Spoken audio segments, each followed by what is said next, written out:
오늘은 예배할 자를 찾으시다라는 제목을 가지고 요한복음 4장 20절부터 26절까지 말씀을 좀 살펴봤으면 좋겠습니다. 우리가 지난주에 예수님께서 수가성 여인을 만나는 모습에 대해 살펴보았습니다. 이번 주에는 수가성 여인과 예수님이 나눈 대화에 대해서 좀 살펴보길 원해요. 특별히 오늘 대화의 주제가 뭐냐면 예배예요, 예배.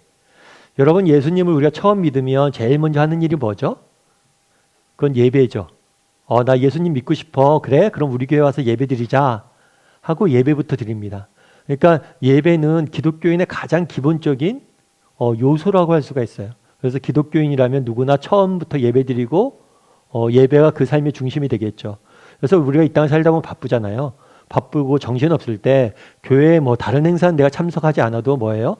예배는 참석하고 딴 건 안 해도 일주일에 한 번씩 꼭 예배는 드리도록 저희가 합니다. 그만큼 예배는 중요하겠죠.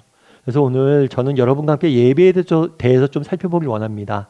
특별히 예수님과 수가성 여인이 나눈 대화를 중심으로 예배란 무엇이고 우리는 어떻게 예배해야 되는지에 대해서 몇 가지 이야기를 좀 나눠봤으면 좋겠습니다. 우리 먼저 20절 말씀 같이 한번 읽어볼까요? 같이 읽도록 하겠습니다. 우리 조상들은 이 산에서 예배하였는데 당신들의 말은 예배할 곳이 예루살렘에 있다 하더이다. 여기서 우리 조상들은 이렇게 돼 있죠. 우리 조상들은 이렇게 돼 있는데 여기서 우리 조상은 사마리아 사람들을 이야기하겠죠. 사마리아 사람들은 이 산에서 예배하였는데 이 산은 그리심 산이에요. 그리고 당신들은 여기서 유대인이에요. 유대인. 유대인들은 예배를 어디서 드렸어요? 예루살렘에서 드렸다. 이렇게 이야기하고 있는 겁니다. 그래서 우리가 예수님을 수가성 여인이 만났잖아요. 만나서 예수님과 대화를 나누는데 예수님께서 뭔가 특별한 것 같아요. 왜냐하면 자신이 숨겨진 과거, 비밀도 전혀 말씀하시지 않았는데 분명히 알고 계셨거든요. 과거에 남편이 5명 있었고 현재 사는 남자가 있지만 결혼하지 않은 상태를 맞추세요. 그러다 보니까 예수님을 뭐라고 생각한 거예요? 이 예수님은 하나님이 보내신 선지자인가 보다 해서 선지자임을 깨닫고 뭘 물어봤냐면 예배에 대해서 물어본 거예요. 그 당시에 가장 신학적으로 주제가 있다면 종교적으로 많은 관심이 있던 주제가 있었다면 그건 뭐냐면 예배 장소에 대한 거예요. 예배 장소에 대해서 질문한 거죠. 그런데 이 예배 장소에 대한 질문을 우리가 이해하기 위해서는 구약의 역사를 좀 알아야 돼요. 예를 들어서 그런 겁니다. 구약 시대 때 보면 솔로몬 왕이 있었어요. 솔로몬 왕이 있었는데 솔로몬 왕이 죽은 다음에 이스라엘이 남유다와 북이스라엘로 나누어지게 됩니다. 형제끼리 싸우게 돼서. 그렇게 해서 남유다와 북이스라엘로 나누어지게 되는데 남유다에는 예루살렘에 솔로몬이 성전을 지었어요. 그래서 이 성전에서 모여서 예배 드렸거든요. 이 성전에 모여서 절기 때마다 예배를 드렸어요. 그러니까 남과 북으로 나눠지다 보니까 북쪽에 있는 사람도 이 제사를 예배를 드리기 위해서 뭘 해야 돼요? 예루살렘에 내려와야 돼요. 이걸 북쪽 왕이 탐탁치 않게 생각한 거예요. 그래서 뭘 했냐면 북쪽 왕이 이 세겜 옆에 그리심산이 있거든요. 이 그리심산에서 예배를 드렸던 거예요. 그래서 북쪽에 있던 이스라엘 사람들, 지금은 사마리아 사람들이겠죠. 이 사람들은 그리심산에서 예배했고 남쪽에 있는 사람들은 어디서 예배했어요? 예루살렘에서 예배를 했어요. 그래서 물은 거예요. 도대체 어디서 예배해야 되냐? 우리 조상들은 그리심산에서 예배해야 된다고 이야기하고 당신 유대인들은 예루살렘에서 예배한다고 해야 되는데 우리는 어디서 예배해야 됩니까? 라고 물은 거죠. 그럼 이에 대해서 예수님께서 뭐라고 답했을까요? 우리 21절과 22절 말씀 같이 한번 읽어볼까요? 같이 읽도록 하겠습니다. 예수께서 이르시되 여자여 내 말을 믿으라. 이 산에서도 말고 예루살렘에서도 말고 너희가 아버지께 예배할 때가 이르리라. 너희는 알지 못하는 것을 예배하고 우리는 아는 것을 예배하노니 이는 구원이 유대인에게서 남이라. 어디서 예배하냐 물었어요. 그런데 예수님은 전혀 엉뚱한 대답을 하시죠. 뭐라고 그래요? 이 산도 아니고 예루살렘도 뭐예요? 아니란 거예요. 그러면서 뭐라고 얘기하냐면 너희는 알지 못하는 것을 예배하고 우리는 아는 것을 예배한다 이렇게 이야기했어요. 그럼 예수님께서 왜 이런 얘기를 하셨을까요? 왜 이 산에서도 예배하지 말고 저기서도 예배하지 말라고 이야기했을까요? 그리고 알지 못하는 것을 예배한다는 건 또 무슨 얘기일까요? 우리 24절에 보면 이렇게 되어 있습니다. 한번 같이 읽어볼까요? 같이 읽도록 하겠습니다. 하나님은 영이시니 예배하는 자가 영과 진리로 예배할지니라. 뭐라고 이야기하냐면 하나님은 누구시라고요? 영이시다. 이 영이시다라는 표현은 하나님은 육신에 갇힌 존재가 아니란 거예요. 하나님은 영이시기 때문에, 영혼이시기 때문에 시간과 장소에 제약을 받는다는 거예요? 안 받는다는 거예요? 장소의 제약을 안 받는다는 거예요.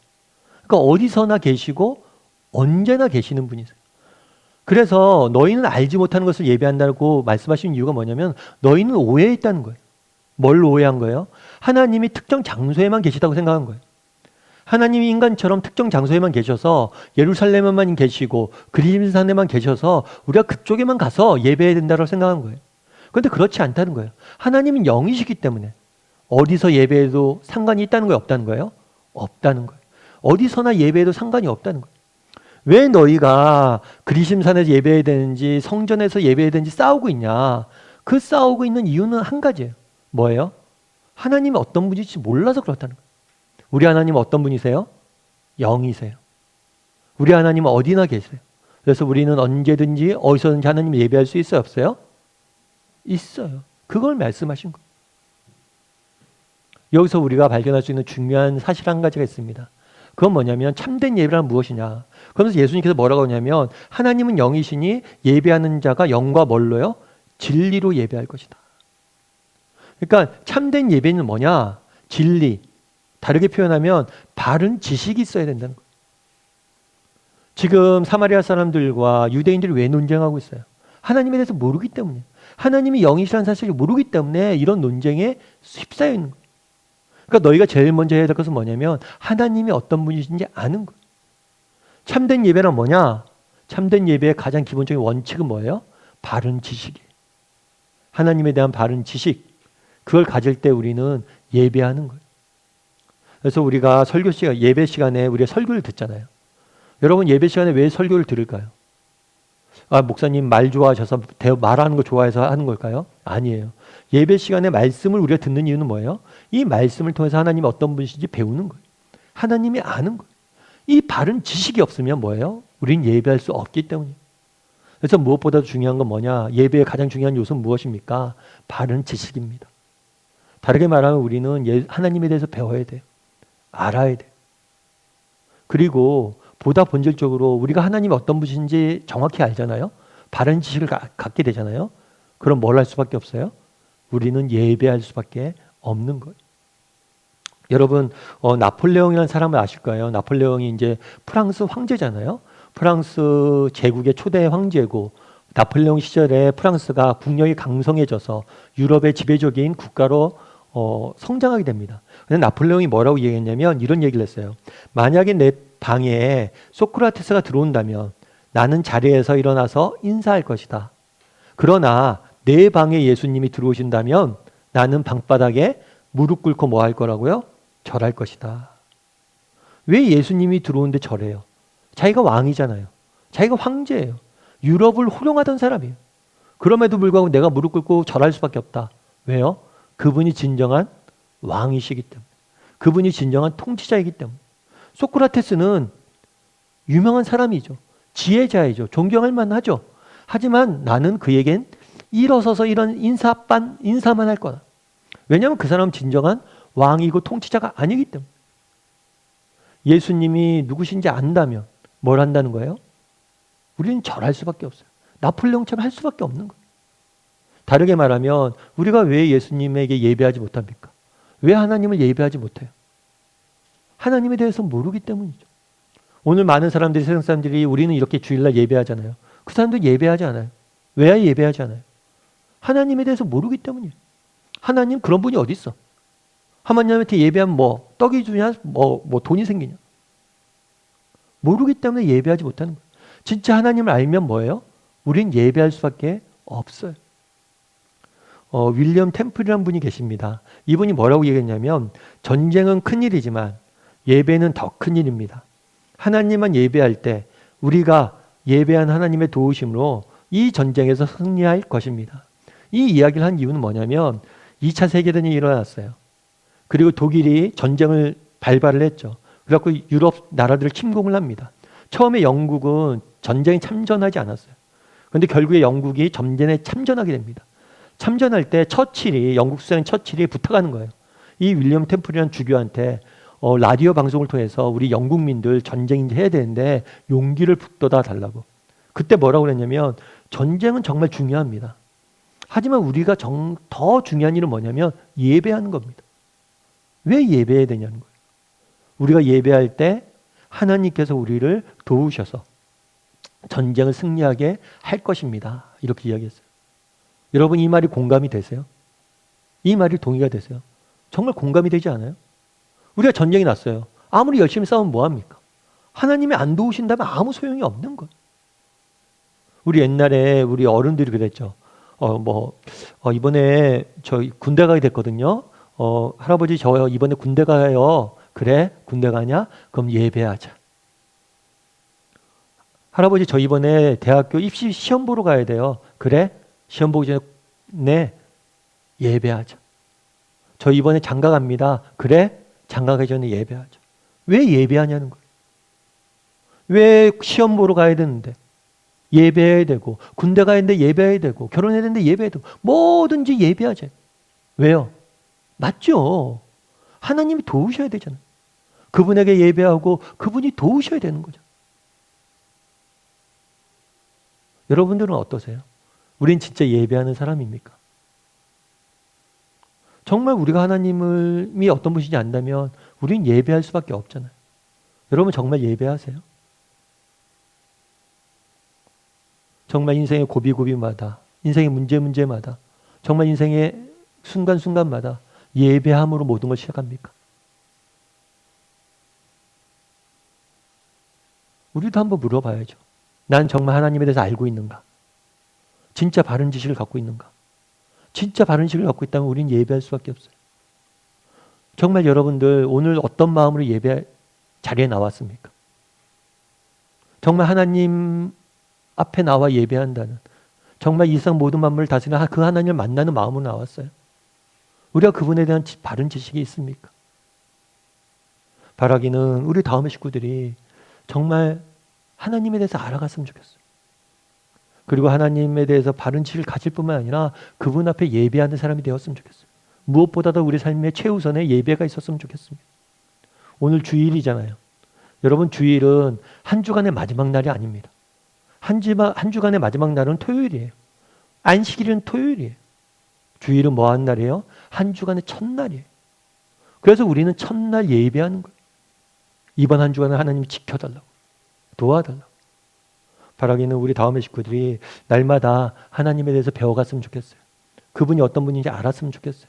그리고 그 바른 지식이 안내하는 참된 예배자가 되기를 주님의 이름으로 소원합니다. 두 번째로 살펴보길 원하는 것은 우리 23절 말씀 같이 한번 읽어볼까요? 같이 읽도록 하겠습니다. 아버지께 참되게 예배하는 자들은 영과 진리로 예배할 때가 오나니 곧 이때라. 아버지께서는 자기에게 이렇게 예배하는 자들을 찾으시느니라. 하나님께서 예배하는 자를 찾아요. 그런데 어떤 자? 이렇게 예배하는 자. 그럼 이렇게 예배하는 자는 어떤 자예요? 참되게 예배하는 자죠. 또 참되게 예배하는 자는 또 뭡니까? 여기에 뭐라고 되냐면 영과 진리로 예배하는 자. 그러니까 영과 진리로 예배한다. 진리는 아까 얘기했던 것처럼 어떤 거예요? 바른 지식. 우리가 하나님을 예배하기 위해서는 하나님에 대한 바른 지식을 가져야 됩니다. 그래서 말씀을 봐야 되는 거예요. 그래서 말씀을 통해서 하나님이 어떤 분인지 배워야 돼요. 그리고 또 한 가지 있죠. 영. 그렇다면 영으로 예배한다는 건 뭘까요? 영으로 예배한다는 건 뭘까요? 영으로 예배한다는 건 무엇보다도 우리의 영혼이 예배한다는 거예요. 우리의 영혼이. 다르게 얘기하면 우리 예배하면 야 예배 드리러 가자. 그럼 손잡고 어디에요? 부모님 손잡고 교회에 나오죠. 그리고 예배 장소에 앉아요. 아 그럼 내가 예배하는구나 생각하는데 그게 아니란 거예요. 물론 육신도 이곳에 나와야 됩니다. 그런데 우리 육신이 아니라 뭐가 우린 예배해야 돼요? 우리의 영혼이 예배를 해야 돼요. 우리의 영혼이 뭘 해야 됩니까? 하나님을 만나야 되는 거예요. 예배 시간을 통해서 우리의 영혼이 누굴 만나야 되는 거예요? 하나님을 만나야 되는 거예요. 특별히 영혼은 어떤 영혼이냐면 인간의 영혼은 인간은 원래 죄인이에요. 그리고 인간은 원래 죄와 악을 좋아합니다. 죄와 악이 굽어져 있어요. 그래서 이 영혼은 단순한 영혼이 아니라 성령으로 거듭난 영혼이에요. 정말 우리가 예수를 믿는 순간 예수님께서 우리 마음에 들어와서 우리의 영혼을 새롭게 만들어 주십니다. 그럼 이렇게 새롭게 거듭난 영혼이 하나님 앞에 나가서 만나는 것, 그것이 바로 예배. 그래서 영으로 드린다고 그러는 거예요. 그래서 윌리엄 바클레이 같은 분은 이렇게 이야기를 합니다. 참된 예배는 어떤 장소에 나가는 것이 아니다. 어떤 의식이나 예배 절차를 거치는 것도 아니다. 심지어 어떤 예물들을 가지고 오는 것만도 아니다. 그러니까 예배라는 게 어떤 장소에 가는 게 아니란 거예요. 그리고 어떤 의식, 자 사도신경 하겠습니다, 찬송하겠습니다, 이렇게 순서 있잖아요. 예배 순서. 그거에 참여하는 게 예배가 아니란 거예요. 심지어 우리가 예배 때 어떤 예물을 갖고 나온 거, 그것도 예배가 아니란 거예요. 진정한 예배는 뭐냐? 그거는 불멸하고 눈에 보이지 않는 영이 하나님께 말하고 만날 때 참된 예배가 되는 것이다. 우리의 영혼이 뭘 하는 거예요? 하나님을 만나는 것. 그것이 참된 예배라는 거예요. 다르게 말하면 오늘 우리가 이렇게 예배를 드립니다. 근데 예배를 드리는데 이 예배 시간에 하나님이 여러분 한 사람 한 사람을 개인적으로 만나세요? 안 만나세요? 만나요. 그것이 예배. 정말 희한한 일인데 우리가 다 같이 모여서 예배 드리잖아요. 그런데 한 사람이 한 분 한 분 여러분들 만나주시는 거예요. 한 분 한 분 여러분에게 일하시고 말씀해 주시고 음성을 주시는 거예요. 제가 예전에 어떤 책에서 읽었는데 그 책에서 어떤 이야기가 있었냐면 어떤 한 집사님이 계셨어요. 이 여집사님. 여집사님 계셨는데 이 여집사님이 뇌 종양을 앓았어요. 그러니까 뇌가 심각한 질병이죠. 그것도 젊은 날에 알았어요. 얼마나 그것도 그래서 수술도 받고 치료도 하는데 너무 힘든 거예요. 후유증도 너무나 크고 고통도 너무나 크고 너무 힘들고 어려운 거예요. 결국에 직장도 못 다녔어요.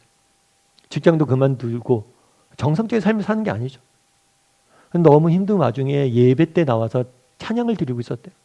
찬양을 드리는데 찬양을 드릴 때 갑자기 그 찬양 가사 가운데 그런 생각이 들더래요. 정말 하나님께서 말씀하시는 것 같더래요. 뭐라고 말씀하시는 것 같냐면 너는 내 사랑하는 딸이다. 너는 내 사랑하는 딸이다. 이 말씀이 너무 강력히 다가왔대. 너는 뇌수술 환자 이전에 뭐라는 거예요? 내 사랑하는 딸이라는 거예요. 너는 환자 이전에 내 사랑하는 딸이고 내가 널 사랑하고 널 지킬 것이라는 그 말씀을 확 다가왔다는 거예요. 그런데 그날 찬양 인도자가 그 사람을 위해서 그 곡을 선곡했겠습니까? 찬양 인도자가 하나님이 당신께 지금 이 말씀을 하십니다 라고 얘기했겠습니까? 아니에요. 나머지 사람들 그냥 찬양을 불렀어요. 그런데 그 순간 그분에게만 특별히 하나님께서 뭘 하신 거예요? 만나 주신 거예요. 깨닫게 해주신 거예요. 예배란 그런 거예요. 오늘도 마찬가지. 저도 기도해요. 예배를 위해서 기도할 때 토요일 저녁이나 주일 아침에 기도할 때 정말 이 예배를 통해서 우리 성도님도 한 사람 한 사람 만나달라고. 정말 세상 살아서 힘들고 지치고 상한 영혼이 있다면 하나님만이 줄 수 있는 위로를 맛보게 해달라고. 그리고 혹시라도 하나님에 대해서 몰라서 정말 하나님 앞에 예배하지 못하고 하나님 앞에 가까이 나가지 못하는 사람이 있다면 하나님이 깨달음을 달라고. 뭔가 깨닫게 해달라고. 뭔가 위로를 주시고 뭔가 능력을 맛보게 해달라고. 우리도 마찬가지예요. 여러분 정말 예배 나올 때 어떤 마음으로 나왔습니까? 정말 하나님께서 나를 만나 주실 것이다. 나를 개인적으로 만나 주시고 나의 영혼이 하나님 만날 것이다. 이런 기대를 가지고 나왔습니까? 그 기대를 가지고 나와야 돼. 아니 분명 예배 가운데 여러분을 만나 주실 겁니다. 그것이 영으로 드리는 예배예요. 바라기는 우리 다음의 식구들이 그런 하나님을 만나길 원합니다. 그런 하나님을 맛보길 원해요. 그래서 우리가 예배하는 거잖아요. 이 예배를 통해서 하나님이 주시는 깨달음을 맛보고 위로를 맛보고 은혜를 맛보고 그래서 뭘 하는 거예요? 하나님을 만나고 정말 하나님을 찬양하고 하나님 앞에 나아가는 그런 저와 여러분이 되었으면 좋겠습니다. 그래서 예배자를 통해서 정말 하나님이 개인적으로 여러분을 만나주시는 정말 그 하나님의 은혜를 맛보고 또 그래서 하나님 예배할 줄 아는 저와 여러분이 되기를 주님의 이름으로 소원합니다. 우리 28절과 마지막으로 29절 말씀 같이 한번 읽어볼까요? 같이 읽도록 하겠습니다. 여자가 물동이를 버려두고 동네로 들어가서 사람들에게 이르되 내가 행한 모든 일을 내게 말한 사람을 와서 보라. 이는 그리스도가 아니냐 하니. 네, 여자가 수가성 여인이 뭐라고 얘기하냐면 맨 마지막에 이는 예수님을 의미해요. 예수님을 뭐라고 표현합니까? 그리스도라고 표현을 해요. 참 재밌어요. 수가성 여인이 처음에 예수님을 만났을 때 수가성 여인에게 예수님은 어떤 존재였어요? 유대 남자였어요. 유대인 남자가 왜 나한테 말 걸어요? 이렇게 처음에 얘기했어요. 그러다 예수님께서 자신의 과거에 대해서 쭉 이야기를 하자, 이분은 선지자구나. 하나님 보내신 사람이구나. 선지자구나. 그렇게 생각을 했어요. 그래서 당신은 선지자입니다. 도대체 예배는 어디서 드려야 됩니까? 이렇게 이야기했어요. 그런데 이 예배에 대해 쭉 이야기한 다음에 뭐라고 고백을 해요? 그는 뭐라고 해요? 그리스도다. 그래서 수가성 여인이 예수님에 대한 인식이 뭐예요? 점점 발전해 가고 있는 모습들을 보게 돼요. 앞서 우리가 얘기했잖아요. 예배의 가장 기본은 뭐예요? 하나님에 대한 바른 지식이에요. 수가성 여인이 마지막에 예수님을 예배합니다. 경배합니다. 어떻게 경배했냐면 지식이 발달한 거예요.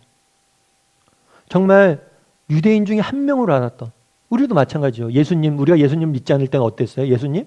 4대 성인 중에 한 명이지. 역사 속의 인물 중에 한 명인가 보다. 그거 생각했다가 그 다음에 뭐라고 생각해요? 예수님은 굉장히 똑똑하셨던 분인 것 같아. 굉장히 좋은 도덕적 가르침을 가르쳤던 그런 사람인 것 같아. 그러다 궁극적으로 우리는 뭘 안 거예요? 예수님이 하나님이시고 이 세상 모든 만물을 다스리는 분이시구나. 이렇게 아니까 우리가 예배하는 거잖아요. 그래서 지식이 점점 잘 발달하고 있는 모습들을 보게 됩니다. 그런데 맨 마지막에 뭐라고 얘기해요? 그리스도다라고 얘기해요. 그리스도는 뭐냐면 메시아의 메시아. 메시아이고 구원자예요. 구원자라는 의미. 그럼 구원자는 결국에 뭐로부터 우리를 구원하는 거예요? 죄와 사망으로부터 우리를 구원하시는 구원자다 이야기하는 거죠. 여러분, 예배와 관련해서는 나누면 이런 거예요. 원래 인간은 어떻게 지음받았어요? 하나님과 함께 지내도록 지음받았어요. 그런데 인간이 죄를 범했습니다. 불순종했어요. 그래서 하나님을 떠났어요. 떠난 다음에 이제 하나님께 돌아가려고 그래야 돼요. 하나님도 인간을 받아주고 싶어요. 하나님과 함께 하고 싶어요. 그런데 이 하나님과 인간 사이를 가로막는 게 있어요. 가로막는 게 뭘까요? 인간과 하나님을 가로막고 있는 게 뭘까요? 그건 정의예요. 정의예요. 왜 정의냐? 하나님은 인간의 죄를 용서하고 싶어요. 언제든지 용서하고 싶어요. 그런데 함부로 용서해 줄 수 있어요? 없어요? 없어요. 왜냐하면 정의에 어긋나기 때문에. 요즘 그런 거 되게 많잖아요. 사회적으로 학폭 이렇게 과거에 10년 전에 20년 전에 연예인이나 사회에 이렇게 유명 인사들 10년 전 20년 전에 했던 행동에 대해서, 이렇게 잘못된 행동에 대해서 폭로하고, 그런 것들로 인해서 연예계를 떠나고 선수가 운동계를 떠나고, 이런 모습들을 우리가 많이 보게 됩니다. 그래서 사실 학폭 그런 논란들 쭉 있으면 좀 그런 생각했죠. 내가 잘 살아야 되겠구나. 언젠가 저게 다 드러나는구나. 이렇게 조심하게 되죠. 근데 또 한 가지 학폭 논란을 보면서 저는 그렇게 생각해요. 왜냐하면 너무 과도하게 마녀 사냥식으로 그렇게 이렇게 이야기를 부풀려 사람들을 벌하는 것은 원치 않습니다. 그런데 많은 사람들이 과거에 했던 20년 전, 30년 전에 했던 잘못에 대해서 왜 지금 폭로해요? 왜 지금 이야기를 꺼내요? 어찌됐거나 우리의 인식 중에는 뭐가 있는 거예요? 우리의 죄나 잘못은 반드시 뭐예요? 그에 합당한 뭘 받아야 된다는 거예요? 처벌을 받아야 된다는 거예요. 하나님 왜 인간을 그냥 용서해 주면 안 됩니까? 이야기하지만 그냥 용서해 줄 수가 없어요. 왜냐하면 뭐에 어긋나요? 정의에 어긋나요. 죄인은 벌 받아야 된다. 그런데 이 죄의 문제를 어떻게 해결하신 거예요? 그럼 이 정의의 문제를 어떻게 해결하신 거예요? 예수님께서 우리를 대신해서 뭐 하심으로? 죽으심으로 우리는 언제든지 이제 하나님 앞에 나갈 수 있어요? 없어요? 있게 된 거예요. 마치 그런 것과 비슷한 거예요. 어떤 사람이 감옥에 갇혀 있다고 생각해 봅시다. 그 사람을 만나려고 하면 어떻게 해야 돼요? 면회를 가야죠. 면회를 가서 잠깐 만날 수 있어요. 구약시대 때는 그랬던 거예요. 하나님의 성전에서, 성막에서 죄인인 인간이 정해진 시간에 정해진 때에 잠깐 하나님을 경배하고 예배했어요. 그런데 예수 그리스도가 오셔서 감옥을 허무셨어요. 이제 감옥에서 우리는 나오게 됐어요. 그래서 더 이상 면회 시간을 만날 필요가 없어요. 언제든지 하나님 앞에 나가서 어디서든지 예배할 수 있게 된 거예요. 그래서 예배할 때가 오나니라고 표현하는 이유가 뭐냐면 예수 그리스도가 오셔서 우리의 죄를 모두 사하셨기 때문에 이제 우리는 언제든지 이 산에서도 말고 저 산에서도 말고 언제든지 하나님 앞에 예배할 수 있게 된 거예요. 그런데 여기서 우리가 한 가지 더 재밌는 게 있어요. 그건 뭐냐면 사마리아 여인이 예수님께서 누군지 알았어요? 메시아인 줄 알았어요. 그런 다음에 한 일이 있어요. 그건 뭐예요? 동네로 들어갔어요. 그래서 사람들에게 뭘 했어요? 와서 보라. 그리스도에게 나오라. 라고 이야기를 했어요. 그럼 우리가 여기서 알 수 있는 건 뭘까요? 뭐 여기서 알 수 있는 건 여러 가지가 있겠지만 예배와 관련해서 우리가 한 가지 알아야 될 게 있어요. 그건 뭐냐면 아까 이야기했죠. 예배는 개인적으로 우리가 인격적으로 하나님을 만나는 거라고 그랬죠. 그런데 예배는 개인적이면서 동시에 어떤 거예요? 공동체적이에요. 예배는 개인적이면서 공동체적이에요. 왜요? 우리 하나님이 어떤 하나님이시기 때문에 예배는 바른 지식에서 시작합니다. 우리 하나님이 어떤 분이세요? 만유의 주세요. 이 세상 모든 만물의 하나님이세요. 따라서 이 세상 모든 만물이 함께 뭘 해야 돼요? 예배해야 되는 거예요. 정말 세상의 구주임을 알자 세상 모든 사람들에게 초대한 거예요. 함께 예배하죠. 그래서 예배는 지극히 개인적이지만 뭐라는 거예요? 공동체 가운데 함께 예배해야 되는 게 예배입니다. 왜 우리가 함께 예배해야 됩니까? 우리 하나님이 어떤 하나님이시기 때문이에요? 유대인만의 하나님도 아니시고 사마리아 여인만의 하나님도 아니시고 처음에 얘기했잖아요. 유대인인 너가 왜 우리에게 말을 거느냐? 우리는 여기서 예배하고 너희는 거기서 예배하지 않냐? 아니라는 거예요.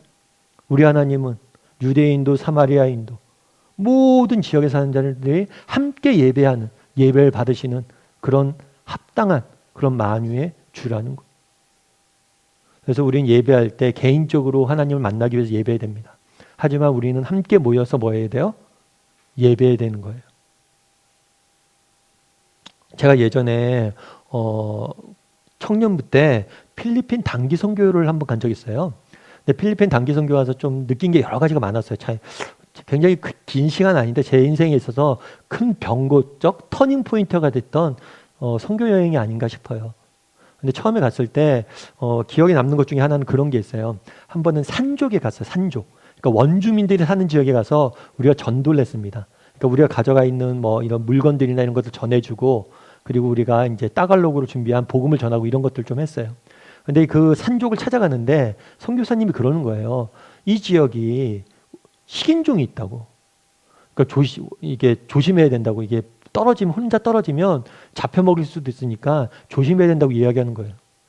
근데 좀 이상하긴 했어요. 식인종이 있다는데 선교사님이 식인종이 있으면 뭐 이렇게 뭐 방어 수단이 있어야 될 거 아니에요. 그런 것도 없고 식인종만 있대요. 그리고 좀 가다가 이제 나중에 원주민들 좀 만났는데 식인종이라고 하기엔 너무 작고 너무 선하게 생긴 거예요. 나중에 알고 보니까 뭐냐면 이렇게 선교 단위 가잖아요. 가다 보니까 낙오되거나 이렇게 몰래 빠져나갈까 봐 겁을 주신 거예요. 그래서 식인종에다 겁 주면 뭐예요? 어디 안 가고 계속 쫓아갈까 봐 겁을 주셨더라고요. 근데 그 산족들 만나면서 제가 너무 슬프더라고요.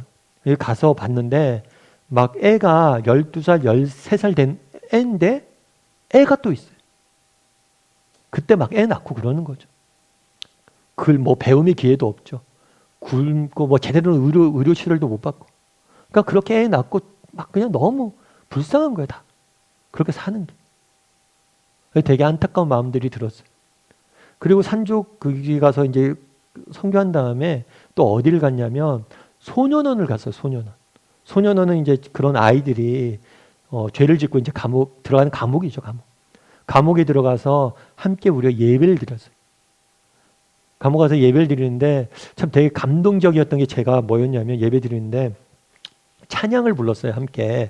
찬양을 부르는데 그 찬양 중에 여러분 아마 그 찬양 아시죠? 우리도 종종 자주 부르는데 거룩하신 하나님 주께 감사드리세. 이 찬양을 부르는데 이 찬양이 원래는 원곡이 영어예요. Give them to the Holy One. 이거예요. 근데 그 필리핀 사람들은 따갈로그라고 원어도 있지만 영어로도 써요. 영어를 잘 써요. 그래서 그 친구들은 이 찬양을 부르는데 영어로 부르고 우리는 뭘로 불러요? 한국어로 부르고. 같은 찬양인데 전혀 다른 언어로 부르는 거죠. 뿐만 아니라 생각해보면 그 사람들은 어떤 사람이에요? 감옥에 갇힌 사람들이에요. 우리는 여행객이. 그리고 그 사람들은 우리랑 피부색이 달라요. 그런데 함께 예배하는 거. 제가 그때 되게 많이 느꼈어요. 우리 하나님이 어떤 분이신가. 갇힌 자나 풀린 자나 얼굴색이 하얗거나 하거나 각각의 언어로 함께 찬양하는 것. 야, 이것이 진정한 예배구나. 왜요? 우리 하나님은 그런 하나님이죠. 만유의 주시잖아요. 언어는 달라도, 피부색은 달라도, 삶의 여건은 달라도, 환경은 달라도 한 하나님을 찬양하는 것. 이게 예배구나. 우리도 마찬가지잖아요. 사실 코로나로 인해서 우리가 모이지 못합니다. 그 각각 집에서 예배드리죠. 참 모여서 함께 예배드릴 날이 너무 기다려져요. 그럼에도 불구하고 저는 그런 생각은 있어요. 먼 훗날 우리는 이 시기를 기억할 거예요. 이 시기를 기억하면서 정말 우리는 그런 얘기를 할 거예요. 우리가 비록 그때는 모이지 못했지만, 외부적 여건 때문에 모일 수 없었지만, 각자 있는 곳에서 시간을 맞춰서 각자 처한 환경이 달랐고 모양이 달랐고 위치가 달랐지만 한 하나님을 찬양했다. 우리는 그날 함께 예배드렸다. 그렇게 기억되지 않겠습니까? 예배는 어떤 예배예요? 예배는 개인적으로 하나님을 만나는 시간입니다. 하지만 동시에 우리가 함께 드리는 것이 바로 예배. 그래서 여러분들 정말 우리가 코로나로 인해서 예배 드리잖아요. 우리가 떨어져 예배 드리잖아요. 그렇지만 우리가 함께 예배 드리는 걸 잊으면 안 돼요. 그래, 이 시간에 내가 들리진 않지만 내가 찬양할 때 우리 집사님들, 권사님들, 장로님들 함께 찬양하지. 그래, 우리 자녀들이 함께 지금 찬양하고 있지. 우리가 말씀 듣고 기도할 때 정말 우리가 함께 기도하는 거지. 함께 예배한다는 걸 잊지 않았으면 좋겠어요. 그것이 예배의 본질이기 때문에. 그리고 또 우리 역시 정말 그 수가성의 여인처럼 그랬던 것처럼 예배의 자리로 초대할 수 있는, 우리 하나님의 예배의 자리로 사람들 초대할 수 있는 사람들이 되었으면 좋겠어요. 왜요? 우리 하나님은 만유의 주시니까. 모두의 예배를 받기에 합당한 분이시기 때문입니다. 말씀을 맺을까 합니다. 오늘 우리 사마리아 여인과 예배에 대해서 나누는 이야기를 들었어요.